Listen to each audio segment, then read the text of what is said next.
there, and welcome to Your Worth Your Way, the podcast that's all about helping you understand that you are worthy of prioritizing your joy without feeling selfish or guilty. I'm Debbie Lucas, the Joy Alchemist, and each week I'll be bringing you honest, heartfelt conversations with incredible guests, coaches, thought leaders, and soulful humans who share their stories and insights on self-worth, confidence, personal growth, and how to create a life that feels authentically yours. This isn't about quick fixes or cookie cutter advice. It's about real talk, practical takeaways, and plenty of soulful inspiration to help you live life your way. So grab your favorite cuppa, get comfy, and let's dive into today's episode. So today I am joined by the amazing Emma Mason, a success coach for senior women leaders who find themselves at a crossroad in their career. Emma helps them to find the clarity and confidence they need to make the next move that's right for them. And we'll be diving into the really juicy subject of the power of perimenopause and the transition phase that this represents. And we'll talk about how women who respond to the calling home into their most powerful phase on the other side of this.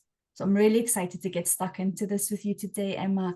Welcome, and tell us a little about you and your story and what led to the work that you're doing right now.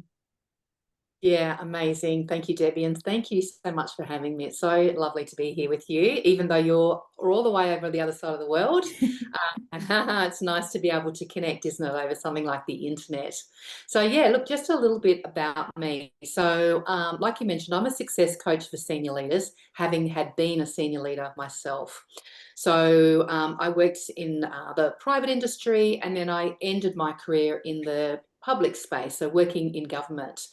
And I worked in government for 14 years. I grew my career from what we term here in Australia as an APS 6, so like a policy role, all the way through to the senior executive ranks. And I got to do some amazing work. I worked on some amazing projects, had amazing people, big budgets, big impact, all the things. I absolutely loved it. And then at the tender age of 47, I found myself completely burnt out and broken. It's the only way that I can describe it. And, this didn't happen, slowly. It actually happened quite rapidly for me. And so, in hindsight, I can see how all the pieces came together. But at the time, it felt like it was happening at a really accelerated rate. And so I'd gone from, just a few months before getting a pay rise, and feeling great, to suddenly feeling like I was at a crossroad, exactly like often my clients are at. And that all my usual go-to strategies were no longer working. So all the things that I'd worked through before to get through difficult, complex and challenging situations, they just suddenly weren't working. And so I felt so overwhelmed by the whole situation that I felt like I had no option to leave. Now, the crazy thing is that I actually did have some options. I even had some opportunities. Now, I'm not saying that they would have necessarily come to fruition, but there were some opportunities that were presented to me. But for whatever reason, I just wasn't in any kind of headspace to be able to understand or take any of that on. And so I left. I left at 47, too young to leave my career, really. But it did send me on a bit of a quest to kind of understand, like, what happened? How did I unravel, so quickly after being on this incredible trajectory, of this awesome career and doing work that I absolutely loved. And probably like many women in your audience, I'd been to university, I invested heavily in my own development. I put a lot, sometimes too much, in fact, into my career. For it to end like that was really, really disappointing. And so, so I went on this quest to understand what had happened. And look, I'd read all the self-help books, I was a great fan of, Wayne Dyer at the time, and Louise Hayes, and all the big names in the world. And so that's where I started. I went back to my bookcase and I started pulling those books out as I kind of tried to unravel and understand what had happened. And so, the first thing really that I understood was that while I had read and intellectually understood, what was being said, I hadn't actually embodied it. So, like many women who, work in the corporate world, I was very much living in my head, You know, my body was just kind of carrying my head around. And so, you know, very much into that, you know, logical, rational side of myself, leaving all the intuition and all the ways in which we now know that women source their power from, you know, behind. So very much in that kind of masculine energy. So yes, and you mentioned, you know, perimenopause, and I didn't even know that perimenopause was a thing at the time. I'd never ever heard of it. I, at that stage of my life, understood that anything to do with menopause meant that you were over the hill, you know, past your use by date, on the scrap heap. You know, it wasn't nothing to look forward to, but it also wasn't something that was in my conscience that I was necessarily thinking about either. And so, you know, as someone who's been to university, got postgraduate qualifications, my undergraduate qualifications are in psychology, to have never ever heard or come across the term perimenopause, you know, surprises me even to this day. But of course, you know, we're only just starting to talk about it now. So yeah.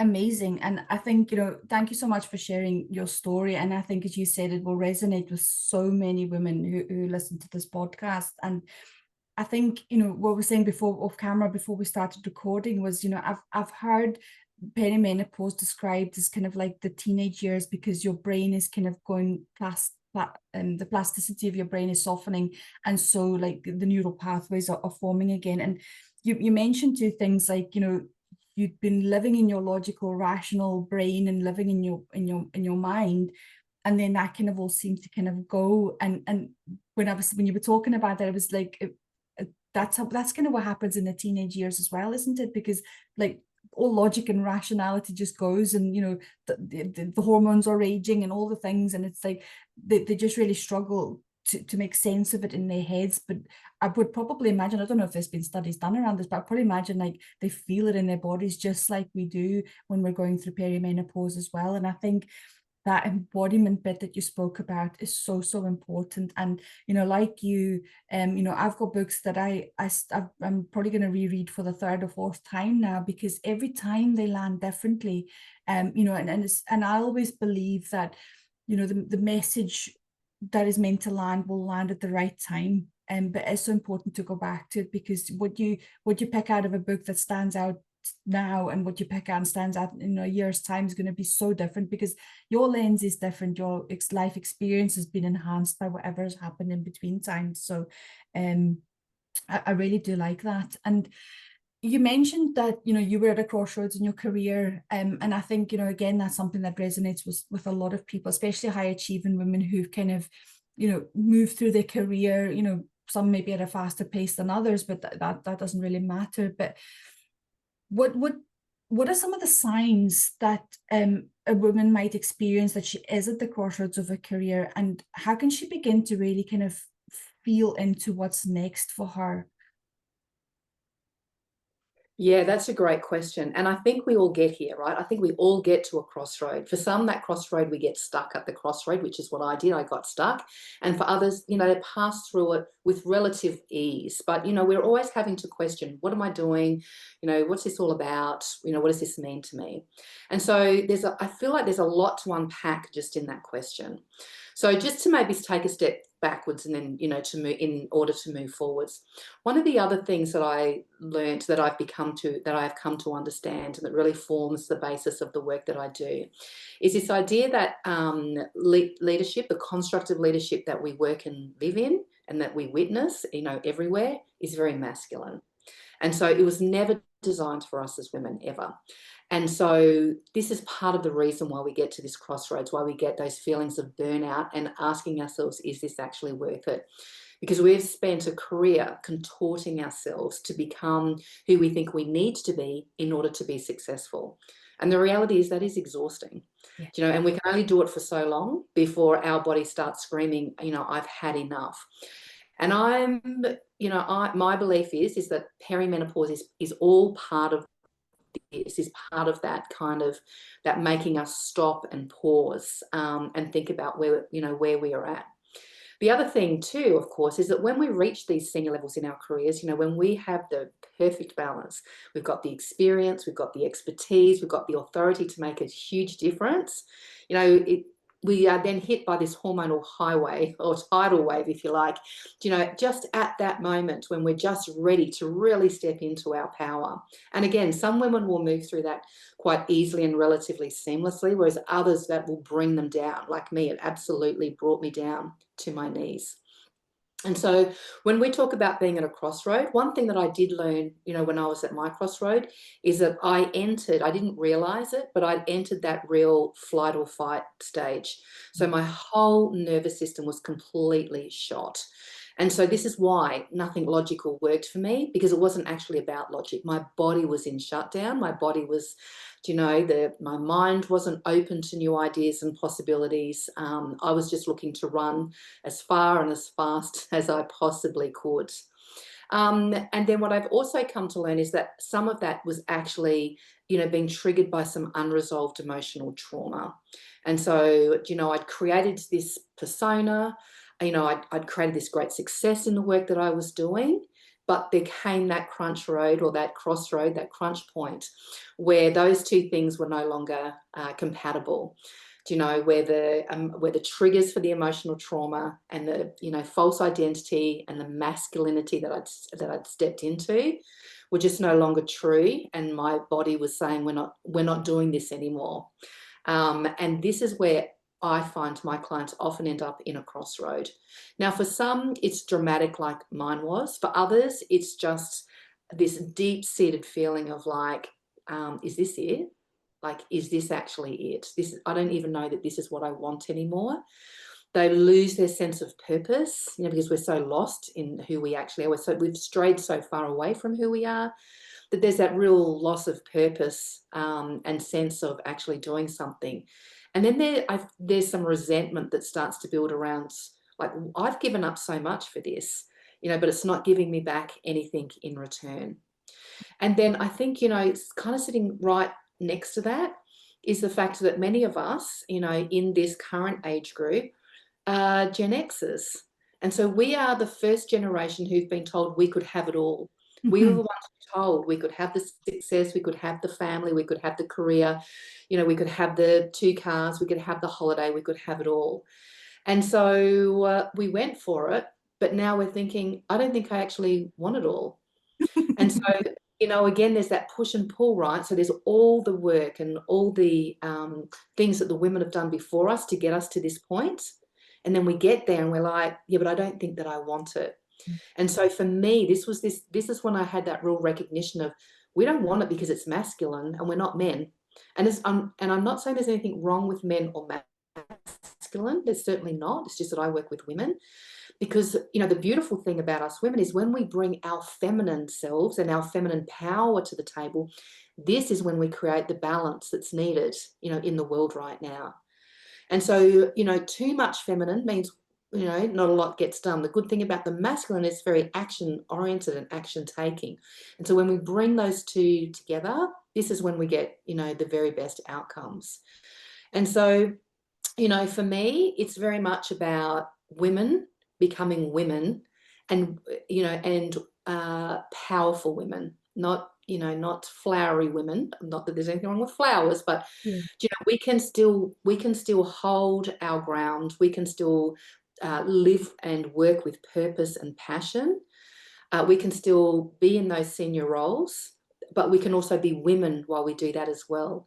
And so I think many women find themselves, at that crossroad because they feel like, I've lost myself. I don't even know who I am, in all of this anymore. It's a very hard place to be. Wow. I don't know if you clocked me, but I was furiously scribbling so many notes there. It's so much. Yeah, there's a lot to And, it, isn't there? A yeah. lot to unpack here. A And lot. so I'd like to unpack it kind of as we Yeah. go through it. But right at the start, you said something about pausing, and actually it was like the clues in the name, the Yeah. menopause, the perimenopause. And Yes. what a beautiful gift as a woman experiencing that phase in life, to actually just pause and Yes. think about what is important to me. And oh, got goosebumps there again. And I think what was coming up for me as well was that, many women who are, in that perimenopause phase are probably, if you have children, are probably going to have children. You know, I'm 46 right now. My son's just turned 18. So you're entering that different phase as a mother as well as in your career. So there's a lot going on, both in your career and your personal and your family life. And I think what I'd really like to tap into is the bit about, as you said, you know, the Gen X slash millennial. I'm a Zennial because I was born in 1979. So I'm like, I call myself a Zennial. So I'm on the cusp of both of them. But like, yeah, we could have it all. And certainly I know for me, you know, like my trajectory, I can never say this word, my trajectory in life and growing up, and it wasn't like something that was communicated to me verbally, but it was just how I grew up thinking, you know, there was no other path in life for me than to go to school, go to university, get a degree, get a job, get married, have children. I didn't question it. I just kind of blindly went along. And, you know, it wasn't until I was married. How long was I married for? Probably about 7 or 8 years. I separated from my then husband, and the following year came out as gay. It never even occurred to me that, looking back, there were signs, but it never even occurred to me that I might be gay. And we don't talk about it a lot, but it was like, that was just how blinkered I was, that, you know, you get married to a man and you have a child, and that's just the way your life goes as a woman, right? Until, you know, I realized actually that there's more to it. And I didn't leave him because I was coming out. That came after. But clearly there was something not right. I just knew I wasn't happy. I wasn't particularly unhappy, but I wasn't happy. I wasn't fulfilled. And I think that should bit, and that trap that I think a lot of us have fallen into is so critical to acknowledge. And also to take, I always talk a lot about taking radical responsibility, because every, you know, your current situation is a result of every decision, conscious or unconscious, that you've made in your life. And that's a bitter pill to swallow and acknowledge.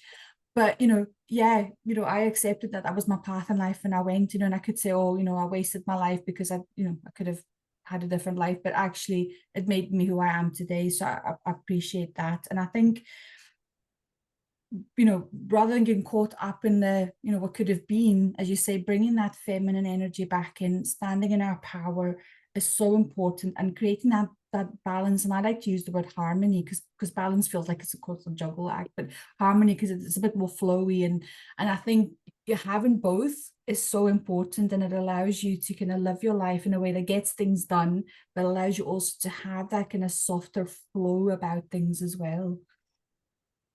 Yes. Well, you know, for me, and also for many of my clients, it's about getting out of our heads and back into our bodies, which is where our power, you know, as women lies. You know, we're not, and you know, and I guess this also just comes, you know, does a full circle back to our first conversation around the books. Do you know, this how we try to intellectualize everything rather than just allow things, you know, to allow us to embody, you know, the things, because there's been so much focus on mindset, you know, which again is a very masculine construct. And it's not to say it's not important, but there's more, you know, to change and transformation than just, you know, our thoughts and what happens in our mind. But we store so much of our trauma, you know, and our beliefs are actually inside our bodies. And, you know, so this is why I love talking about perimenopause, because, you know, perimenopause to me, yes, you're going to maybe have some sleepless nights. Yes, you're probably going to have night sweats. Yes, you're probably going to have a hot flush. Yes, you're going to forget where you put your keys, you know, all of those things, you know, but in actual fact, it's this real opportunity, like this internal opportunity to really reconcile all those past disappointments, you know, failures, challenges that we still store in our body, you know, to create this clean slate that enables us to enter these most powerful menopausal years, you know, free from all of those shackles of what you're talking about, free from all of those all the things that we've been socialized into. And I think we don't actually realize how socialized we actually are, how insidious the socialization is for women into playing these compliant, you know, roles. And look, we just have to, obviously, we can look through the history books where we see it. We can look in things like fairy tales, right? And we see it. I mean, even just the fact that we're talking about perimenopause now, and that we're saying that, it's only just been spoken about, and we're in 2025, and we haven't been speaking about this for the last, however many centuries, is Yeah. wild. It's absolutely wild. And it talks so much about the importance or the value that is put on things like women's health. And then, overlay that with things like, the traditional, women's careers around nursing and teaching and caring, they're not earning the money that the, big bank, Yeah. and financiers are earning, are Yeah. they? Because, and that's where we value, right? We value as a society the things that we put money into.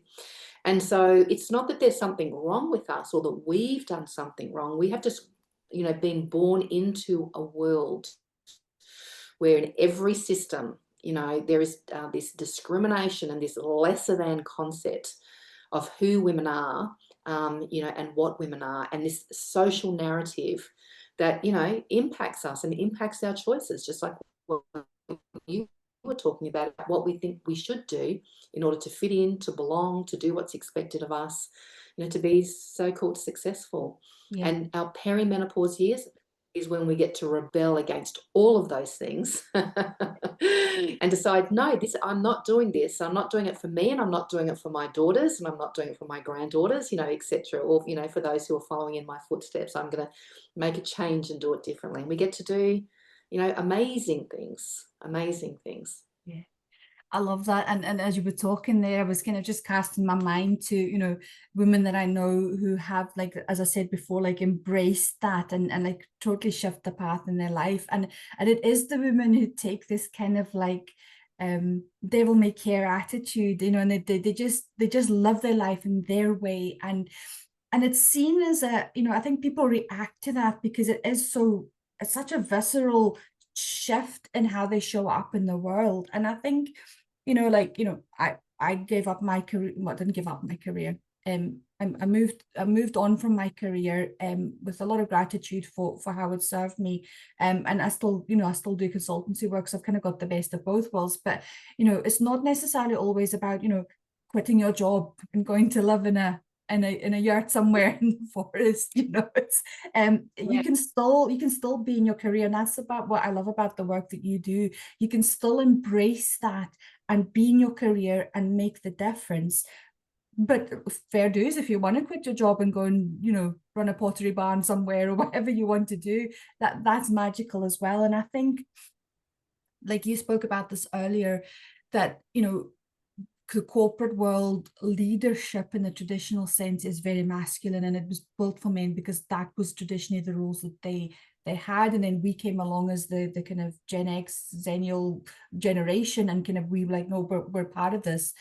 But it was never then kind of like the construct of it was never shifted. And I think something that I've kind of learned along my own spiritual healing journey was the magic that we have as women, and that the patriarchy essentially kind of squashed that and made it a taboo. That's why women were called witches. And actually the magic of every phase of our lives, if you take the maiden, the mother, the crone, I remember what the other one is, the queen, and there's a lot of magic within that. There's a lot of magic within us working with our cycles, there's our menstrual cycles when we're in that phase.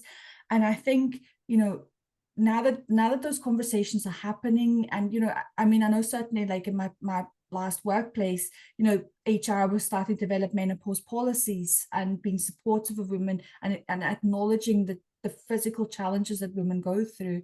And, I think there's still a long way to go, but I think, people are now acknowledging that. So being able to, and I know there's a long, long way to go across the world, but I think that's allowing women to show up in a different way and to harness that magic within a leadership role. Yes, absolutely, absolutely. And we know that one of the reasons, through the rise of the patriarchy about the suppression of women is because they couldn't understand us. They couldn't understand our innate magic.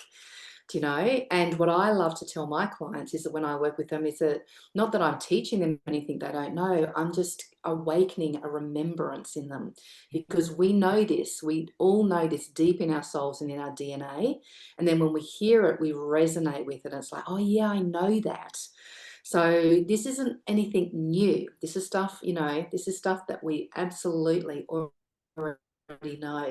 And when we are brave enough, you know, to really embrace, you know, who we are. So, you know, for me, women's power is very much grounded. You know, we're not, you know, esoteric up here, you know, in the skies, but you know, we show our power and exert our power in the everyday mundane tasks of what we do, you know, by the way we intentionally choose to do things, you know, the way we nourish our families, for example, the way we choose what type of food, you know, we're going to give them, you know, the way we're able to put ourselves in the center, you know, say of a policy for my government workers, for example, or one of our family members, and understand, you know, what the consequences are of the different decisions, you know, that are made. Our ability to be able to bring, you know, groups of people together.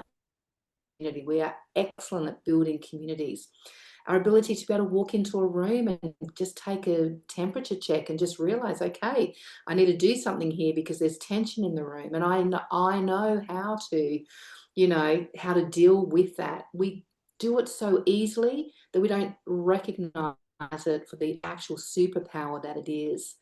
And the more we embrace our womanness, our womanhood, you know, our cycles, like you mentioned, you know, the more we ebb and flow rather than try and turn up in the same way each and every day, you know, and contort ourselves into that model, bearing in mind that, you know, men also have a hormonal cycle. It's just that theirs is 24 hours. Ours is 28 days. So this is why Yeah. we don't turn up the same every day.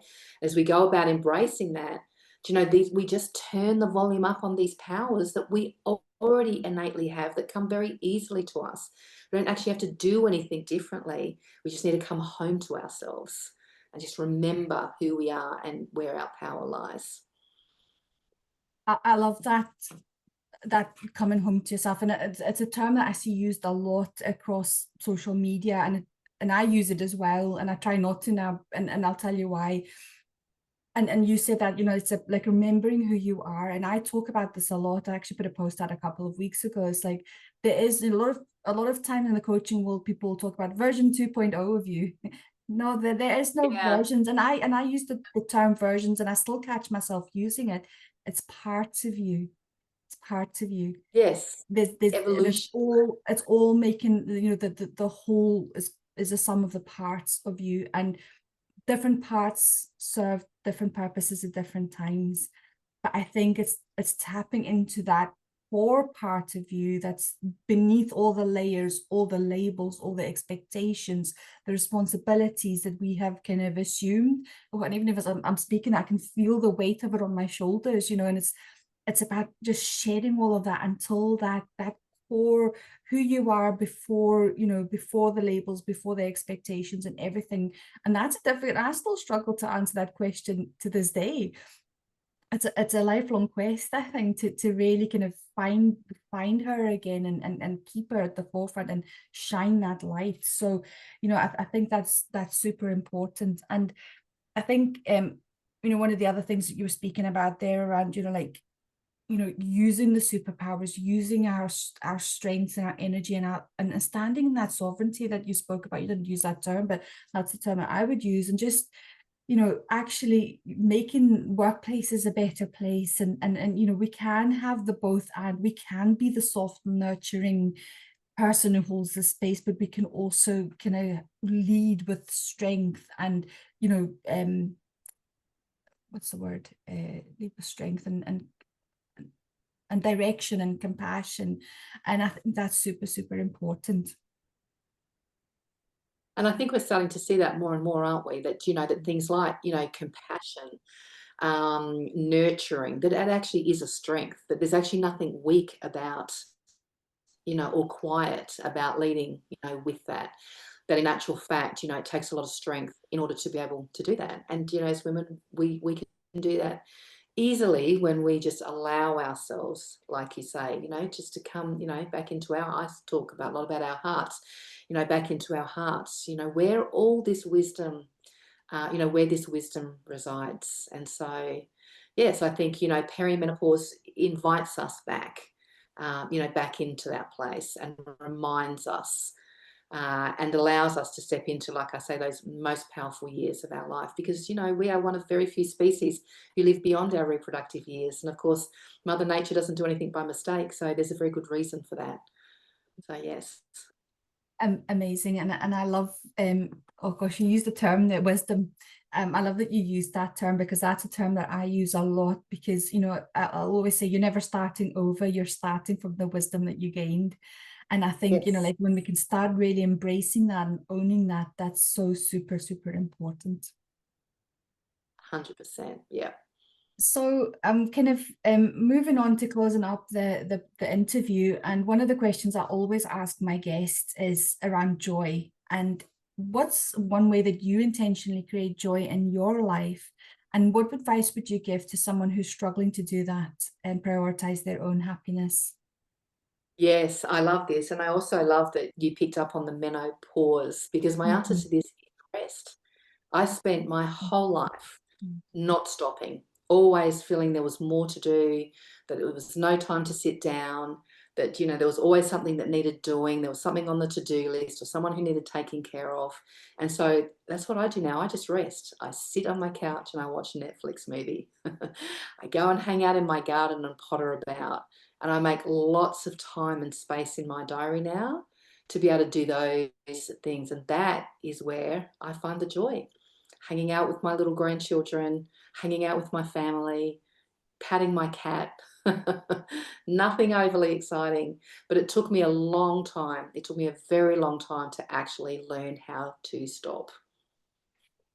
Amazing. And that's the first time, so I think that's the first time somebody has said rest as prioritizing joy. And I love that, because that is something that I really struggled with as well. And I think in the corporate world, where it's very much hustle culture, 80-hour weeks plus, and it's like, unless you're grafting, you're not gonna be able to move up through the career ladder and things like that. So that feels so counterintuitive. But I know the times where I've prioritized my rest, I have come back out the gates and I've been so super productive. And I think the examples that you gave were so beautiful there, that rest isn't always necessarily sitting on the sofa, scrolling on your phone or watching Netflix. It's about doing things that bring you joy, that re-energize you, because that's what rest is. It's about, sometimes it's about giving your physical body time to rest, but there's different kinds of rest. There's mental rest, there's energy rest, and I think that's a beautiful way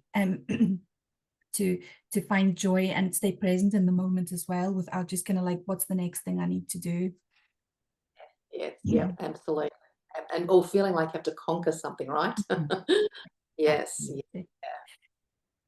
I think I could have probably talked to you for another half hour plus, Emma, but it's been absolutely amazing. And thank you so much for sharing your stories and insights, and so many golden nuggets as always. But I think one of the things that really stood out for me was that bit about embracing your superpower and embracing the phase of perimenopause or menopause as a way to actually really get clarity and kind of tap back into who you really are and what you want from life. And if that's to continue with your career, amazing. If it's to do something different and something else, amazing as well. And I love that's kind of one of the things that you focus on. So I'm sure that my listeners will want to find out more about you and what you do. So where's the best place where do you hang out, and where can they contact you? Yeah. So I hang out on LinkedIn. So my LinkedIn profile is Emma Mason hyphen coach. Anyone's welcome to join my mailing list, which is on my website, which is very simple: www.emmamason.com.au. Don't forget the AU, that's for Australia. And I also have a free publication on that too that people can download, which is about the actual 5 questions that I asked my clients when they're at a career crossroads, just to help people start to get some clarity around where they find themselves. Brilliant. That sounds like an amazing resource. I'll definitely go and find that for myself as well. Thank you. It's been amazing having you on the show today. Yeah, thank you, Debbie. It's been great. Love chatting to you. Thank you so much for tuning into this episode of Your Worth Your Way. I know that you'll be walking away feeling inspired and ready to embrace your worth and prioritize your joy. If you love this episode, I'd be so grateful if you could leave a review or share it with someone who needs a little bit of encouragement today. And don't forget to hit that follow button so you never miss another episode. And you can connect with me, find out more about the podcast, my guests, and what I do over at debbielucas.me/links. And if you don't already, follow me on your favorite social media platforms. I'd love to hear your thoughts and continue the conversation there. And until next time, remember that you are worthy exactly as you are.